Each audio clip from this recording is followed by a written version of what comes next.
Le Kamouraska vous accueille avec sa signature paysagère qui lui est propre. Entre tradition et modernité, c'est un lieu de vie passionnant et des gens dynamiques. Les municipalités du Kamouraska se répartissent le long du littoral jusqu'au plateau appalachien du Haut-Pays. Au Kamouraska, on y retrouve une agriculture prospère, un milieu entrepreneurial, institutionnel et éducationnel stimulant. Le Kamouraska saura vous séduire et vous en mettre plein la vue. La Société d'aide au développement de la collectivité du Kamouraska est fière d'être partenaire de cette émission. La SADC a pour mission de favoriser le développement économique et social de son territoire et accompagne techniquement et financièrement vos projets. Aujourd'hui à l'émission, on visite le Jardin des Pèlerins. On sera également sur les îles du phare du Pau à l'Eau-de-Vie. On fera de l'escalade à la SEPCA pour terminer le tout en beauté à la microbrasserie Tête d'Allumette. Mais avant, laissez-moi faire une courte entrevue avec le maire de la municipalité, Gervais Daris, à propos de l'église. Mais juste avant que tu quittes pour ton entrevue, Marie, je tiens à préciser que nous sommes au parc de l'Ancien Quai, où derrière moi, il y a un phare qu'on peut aller pique-niquer à l'intérieur. Et tout près, il y a des jeux pour les tout-petits. Bonne émission! J'étais venu en tourisme, mais je n'avais pas calculé le risque. Celui de tomber en amour. Oh, Kamour, amour, Kamour, Kamouraska. Oh, amour, Kamour, amour, Kamouraska. Oh, Kamour, amour, Kamour, Kamouraska. Oh, amour, Kamour, amour, Kamouraska. Le papa, le palapapa, palapalapa. Saint-André de Kamouraska a été fondé comme paroisse en 1791. La municipalité embrasse la rive du fleuve Saint-Laurent. On la reconnaît par ses collines, qu'on appelle aussi Monadnock, ses terres agricoles, son magnifique village, son fleuve et ses battures, sans oublier ses îles. On y compte environ 680 Andréens et Andréennes. Nous y retrouvons plusieurs joyaux, dont l'église qui a été classée monument historique, notamment du fait qu'elle est la plus ancienne du Bas-Saint-Laurent. La municipalité de Saint-André, reconnue comme un lieu touristique, ne laisse personne indifférent. La côtoyer, c'est l'adopter.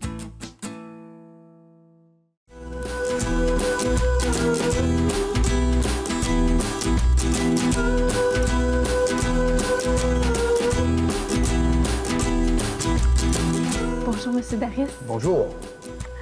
Donc, on est ici aujourd'hui dans l'église de Saint-André. Oui. D'abord, première question, toute simple, mais qui peut amener à beaucoup de réflexion. Qu'est-ce que l'église ici a de particulier?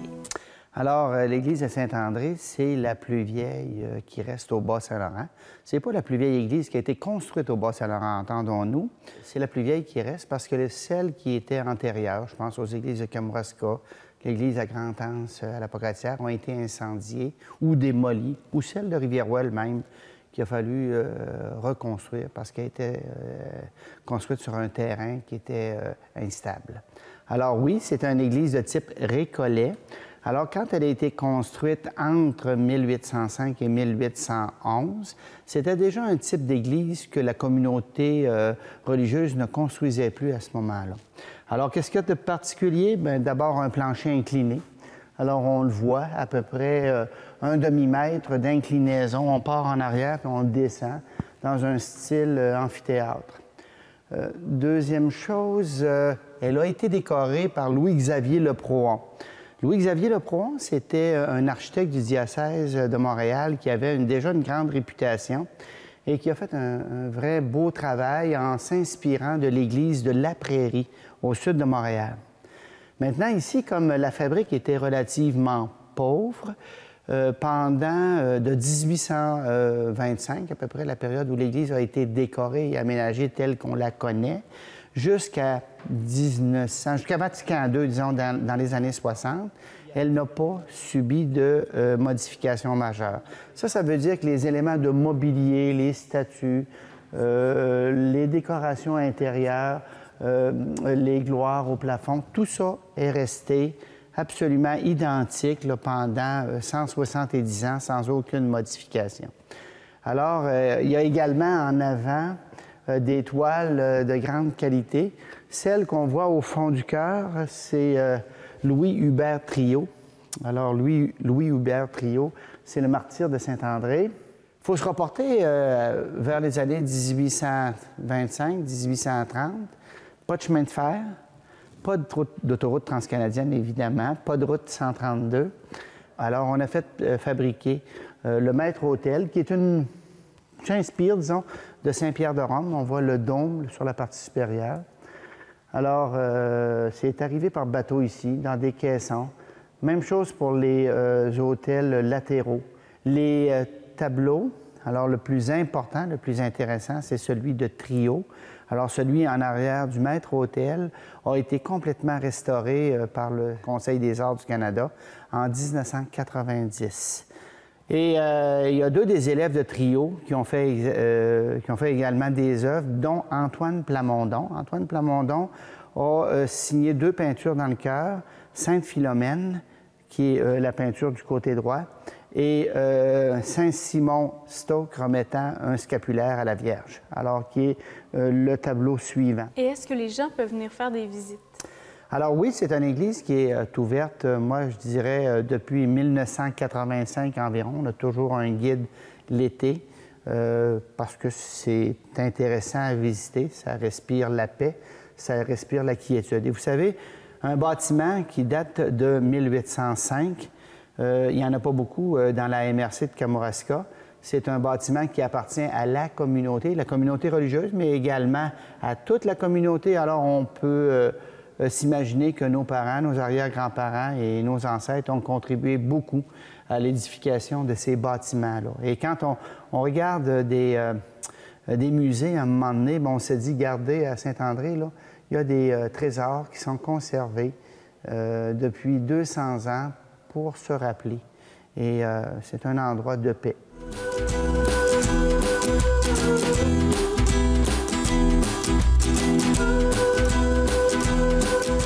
Nous sommes au Jardin des Pèlerins chez Anne Fortin et André Deschênes pour une visite guidée de leurs produits bio. Moi, je vais attendre Anne-Christine ici pendant qu'elle va faire son entrevue avec Anne.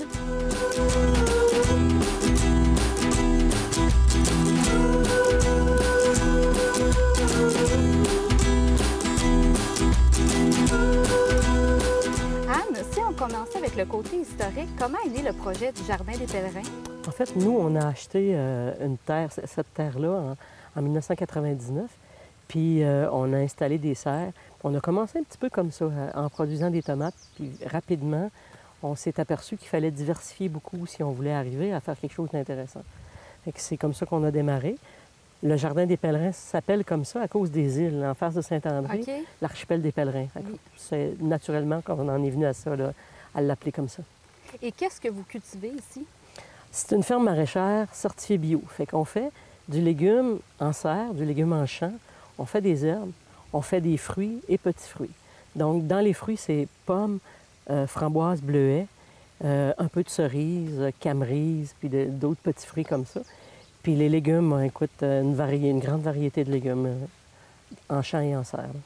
Mais vous faites aussi des produits transformés. Quels sont vos produits? Oui, on fait des produits transformés. Le plus connu de nos produits transformés, c'est le sel du pèlerin, qui est un sel de mer assaisonné avec les herbes qu'on cultive ici à la ferme. On fait aussi deux autres sels. On fait le chantesel, qui est un sel aux champignons forestiers. La base, c'est la chanterelle, pour ça son nom. On fait aussi le mégapixel, qui est un sel légèrement pimenté. Oui. Ouais. Et votre sel aux champignons, c'est où vous trouvez, où que vous prenez votre champignon ici dans la région? Oui, oui. Les premières années, on cueillait toutes nous-mêmes. Maintenant, on doit en acheter d'autres cueilleurs parce qu'on ne fournissait pas à la demande. Alors, on travaille avec des cueilleurs de la région. Oui. Et est-ce que vous êtes ouvert à l'année?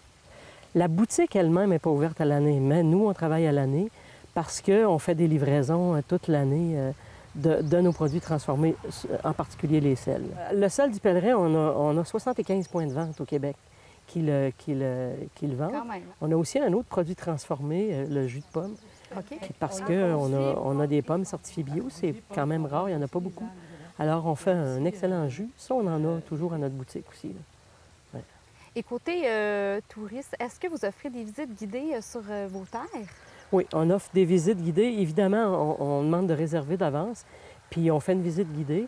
On est en préparation là, d'une visite où les gens vont pouvoir être autonomes avec un audio guide et une carte avec les points là où arrêter puis les explications. Ce qui est important quand les gens viennent visiter, c'est qu'on leur fait remarquer un peu l'écosystème qu'on a bâti, très diversifié, qui fait en sorte qu'on peut cultiver plein de produits sans avoir besoin de produits chimiques. Donc, c'est un peu ça, là, la biodiversité qui fait que nos plantes ne sont pas malades, sont en santé. Et justement, vous parlez de vos terres. Je suis vraiment curieuse de les visiter. Est-ce que vous me permettez d'aller tâter un peu le terrain ici? Oui, bien sûr. Merci beaucoup. Ça me fait plaisir.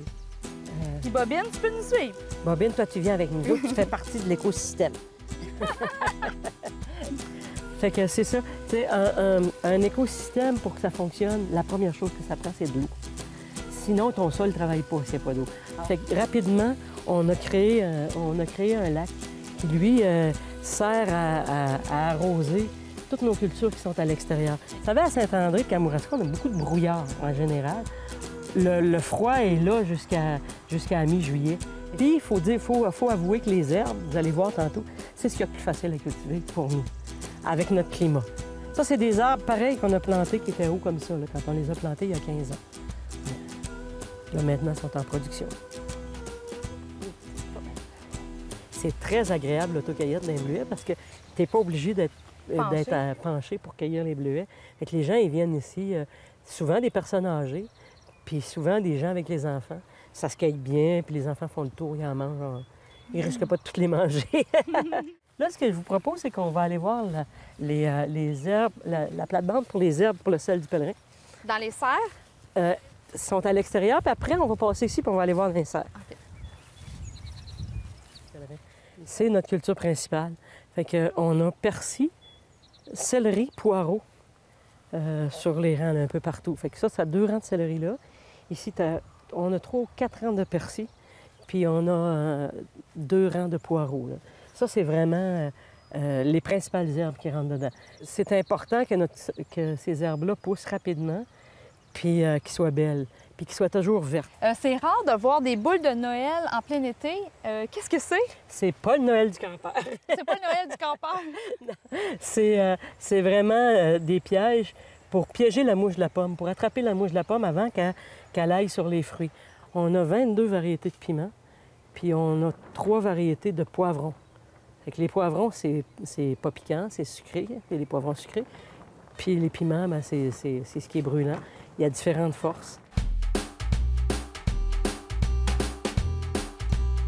La gourde du pèlerin, argousier, pommes et framboises. Argousier, pommes, framboises, il y a aussi des algues dedans. Fait que ça donne le même taux de sucre à peu près qu'une boisson énergie. C'est pas sucré. Ça a un goût très, très bon. Ça fait le travail. Puis, il n'y a pas de caféine dedans. Il n'y a pas de caféine. Fait que, mais là, avec tout ça, il faut que je goûte.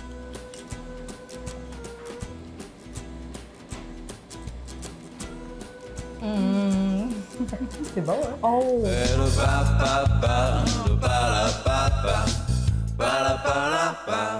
Nous sommes présentement à la Société du Vénard où nous ferons du bateau pour se rendre au phare du Pot à l'Eau-de-Vie. Mais avant de partir, Marie, c'est important de prendre des manteaux parce que des fois, sur les bateaux, c'est froid. Pierre-Luc? Non, mais non. Je blague.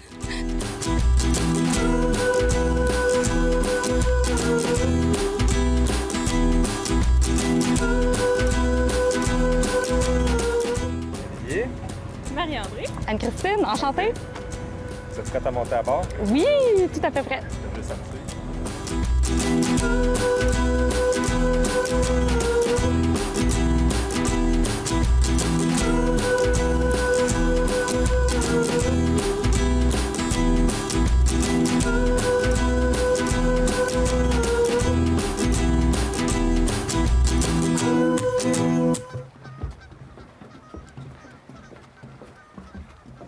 On se trouve présentement au cœur de certaines îles qui appartiennent à Du Vénard. D'abord, dis-nous, qu'est-ce que la Société du Vénard? Oui, la Société du Vénard, en fait, c'est un organisme à but non lucratif qui a été fondé en 1979. Le but de l'organisme, en fait, ça a toujours été la protection des îles sur le Saint-Laurent. Puis comment Duvénard a fait ça? Bien, tout simplement en devenant propriétaire de certaines îles dans le secteur, dont l'île aux Lièvres, achetée en 86. Par contre, elle n'appartient plus à Duvénard là, depuis l'an passé. On a vendu 93 % de l'île au gouvernement québécois. On a aussi acheté l'archipel du Poil, une partie de l'archipel du Poil-Haut-de-Vie, 2 des 3 îles. Puis l'archipel des Pèlerins aussi, là, à Saint-André de Kamouraska.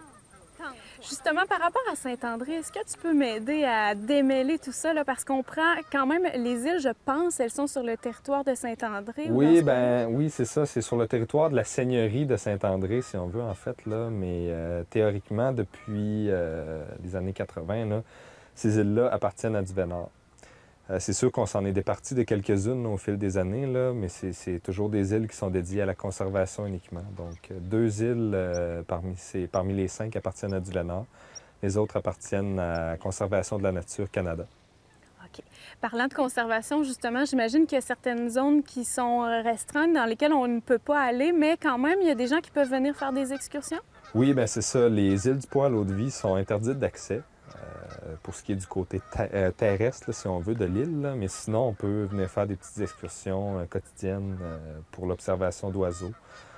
C'est vraiment un milieu exceptionnel à ce niveau-là. Plusieurs milliers d'oiseaux nichent là-bas. Les mammifères marins aussi, possibilité de les observer presque à chaque jour. Donc, ouais. Puis aussi le phare qu'on peut visiter là, dans l'archipel du Poil-Haut-de-Vie. Sur l'île sur laquelle on se trouve, l'île aux Lièvres, qu'est-ce qu'on peut faire? L'île aux Lièvres est assez intéressante. Là. Plusieurs choses. D'abord, il y a une petite auberge à l'île, donc 6 chambres, 12 places. Excellente nourriture qui est servie là. Il y a aussi des petits chalets. Là, par contre, c'est les gens qui apportent leur bouffe, finalement. Là. Le barbecue et le propane est fourni, donc on peut amener n'importe quoi. Il y a du camping sauvage aussi qui est disponible. Puis l'attrait principal de l'île, à part le fait que c'est magnifique, c'est les 45 km de sentiers pédestres qui sont sur l'île. Ouais.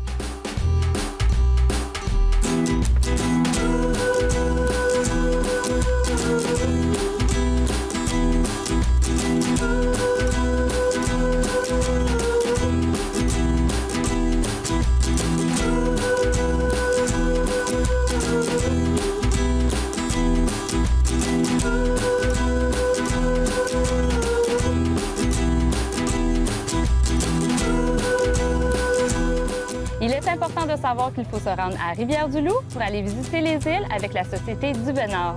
Et on tient à remercier tout spécialement notre guide de la journée, Olivier Caron.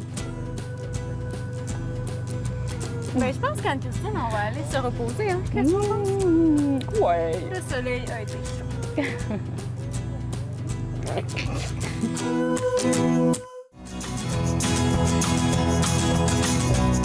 Bonjour Pierre.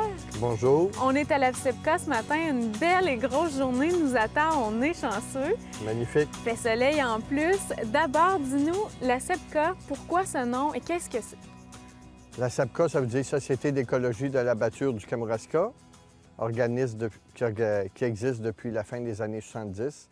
Et maintenant, on offre plusieurs activités complémentaires, le camping, le kayak de mer, l'escalade, la randonnée pédestre. Et maintenant, depuis 3 ans, on a la route verte qui passe en avant de la porte. Les accotements sont pavés. Et c'est ça, la SAPCA, avec la complicité aussi de plusieurs entreprises du Kamouraska. Qu'est-ce qui fait que la SAPCA est un incontournable au Kamouraska? Bon, plusieurs choses. La première, je dirais peut-être la longévité. On existe depuis au-delà de 30 ans. Autre chose aussi, l'endroit est assez unique au Québec. Fait que le camping situé en bordure du fleuve, puis avec une diversification aussi, on a des sites à l'ombre, on a des sites au soleil, on a des sites près de l'eau, des sites dans le boisé. Ça, c'est une chose. Deuxième élément aussi, l'escalade, entre autres. On fait partie d'un endroit très prisé au Canada. On a une flotte de kayak de mer aussi à Kamouraska. 12 kayaks tandem. On fait le tour d'archipel des îles de Kamouraska. Et puis les sentiers pédestres. Et bien entendu, il ne faut pas oublier le personnel qui travaille à la SEPCA d'année en année. On est chanceux un peu parce qu'on a pas mal tout le temps le même personnel puis une qualité de personnel exemplaire. Fait que tout ça mis ensemble, ça fait une bonne recette. Pour ce qui est de l'escalade, de l'activité qu'on va faire aujourd'hui, quel genre de clientèle vous recevez ici? Bien, la plupart des gens qui viennent faire de l'escalade ici sont autonomes. Fait qu'ils passent beaucoup de personnes, de plus en plus en dehors du Québec aussi. On a beaucoup de Québécois, des régions Montréal, Sherbrooke, Rimouski. Mais maintenant, de plus en plus du côté américain, l'Ouest canadien. Actuellement, on a un groupe du Club alpin canadien. On a des gens qui viennent de Nouvelle-Écosse, Nouveau-Brunswick, de plus en plus.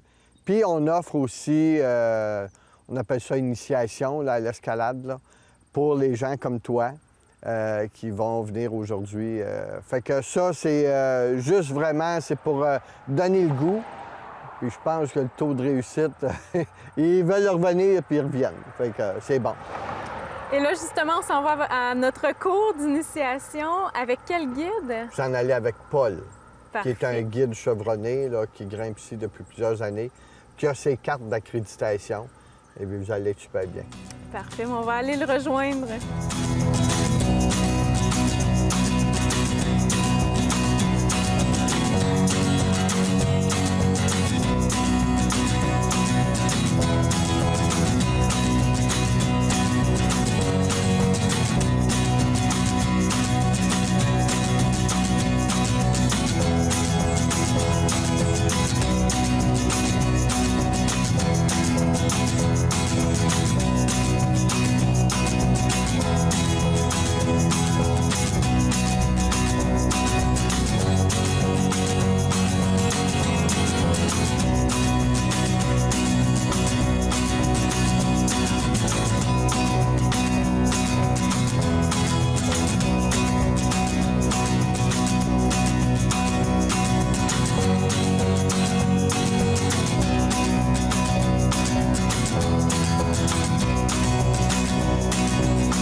Félicitations! Ah, merci! Hey, la caméra marche pas! Non, tu niaises! Non, oh oui, je viens de voir. OK. Je le refais plus, non, c'est pas vrai. Ça dit quelque chose, hein? On a fini notre escalade et on s'en va prendre une bonne bière froide à la microbrasserie Tête d'Allumette. Mais avant, je m'en vais rencontrer la copropriétaire Élodie Fortin. Toi, Marie, là, qu'est-ce que tu fais assis? Je suis juste tellement fatiguée après l'escalade. Ben ouais, mais moi aussi, je suis fatiguée. Oui. Non, viens ici, on va se reposer.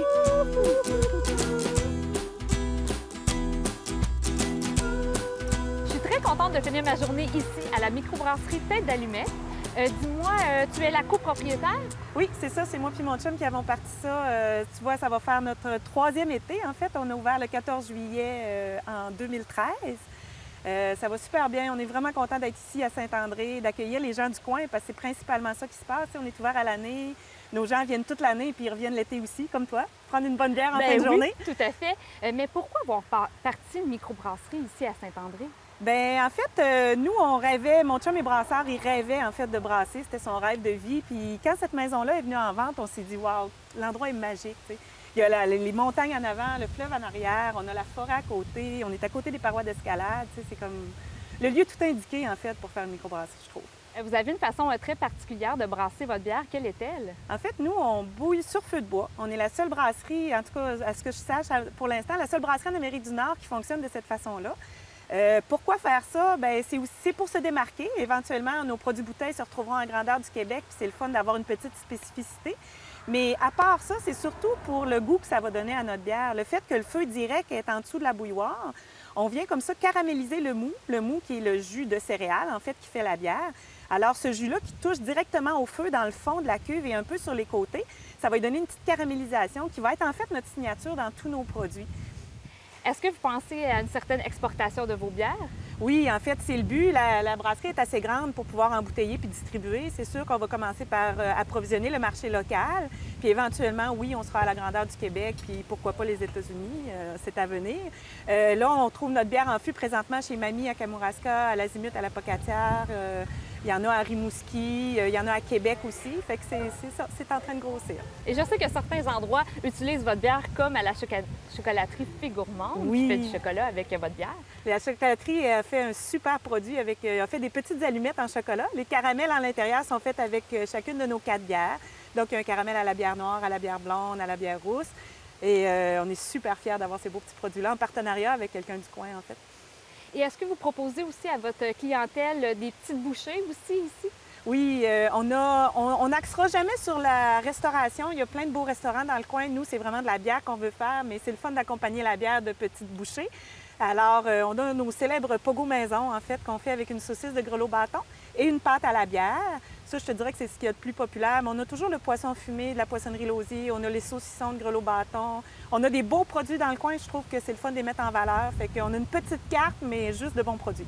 Moi, ce que je trouve beau, c'est d'être ouvert à l'année puis que de tout le monde, là, ça vient de Rivière-du-Loup, Saint-Joseph, Mont-Carmel, la Pocatière. Alors, les gens se sont appropriés ce lieu-là, puis ça me fait vraiment plaisir. Alors, autant pour des 5 à 7 de bureaux, des fêtes, on dirait que les gens pensent à la microbrasserie. Fait que l'hiver, plein de choses est possible. On fait des spectacles une fois par mois l'hiver. Puis cette belle clientèle-là qui vient nous voir tout l'hiver, bien, vient quand même l'été, parce que l'été, c'est l'été pour tout le monde. Puis le fleuve, tout le monde aime le regarder. Fait que je les vois l'hiver, mais je les vois aussi l'été avec leur visite. Puis c'est sûr que l'été, bien, on est sur la 132. Il y a aussi des passants, des gens qui vont faire de l'escalade. Ouais.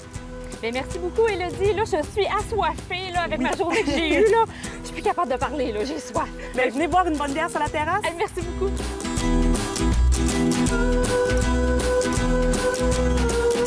Voilà les filles. La tête de pieuvre, la saison. Oui. C'est pour toi. Et la tête carrée. Merci. Bonne dégustation. Merci beaucoup. Et quoi de mieux que finir la journée avec une bonne bière froide?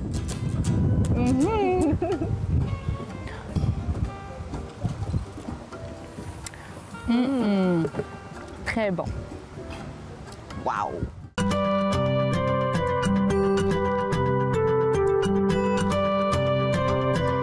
Le Kamouraska, pour en avoir plein la vue.